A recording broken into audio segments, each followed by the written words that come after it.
sizlarga. Aziz mehmonlar, kechamizni davom ettiramiz. Albatta har bir inson erga to'y berar ekan, bir kamsiz o'tsam degan niyatda bo'ladi.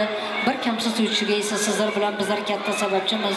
Shunday ekan aziz mehmonlar, mana bugun xonadan ahli yaxshi niyat bilan erga dasturxon yozib to'y berib, o'zining shodligini, baxtini poylashib, bizning xonadonimizga kelganlar, yaxshi niyatlar, orzu-umidlar bilan kelasan deb niyat qilib to'yga chaqirganlar. Demak, mana shu xonadon ahlini hurmatlab kelgan aziz mehmonlarimiz albatta yaxshi niyatlari bilan tashrif berganlar desak adashmaymiz.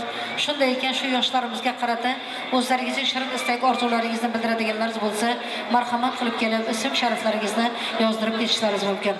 Aziz mehmonlar, demak, asta-sekin so'z navbatiga o'tsak, birinchilar qatorida kerak-ularni tabriklash so'z navbatini Marbay akasini mikrofonga taklif etsak.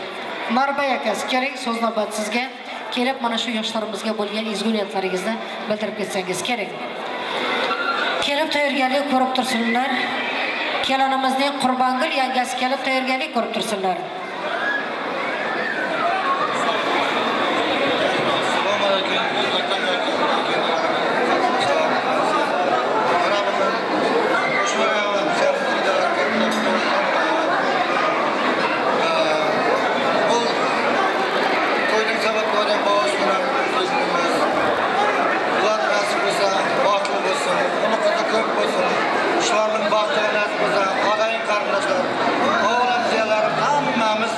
Şuların baktığı tuvan direkte ölsün, ölsün şular.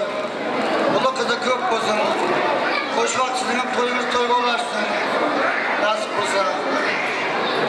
Şu hamşehrilerimin sağ azından kadarkası var ya, şunun tavsiyesi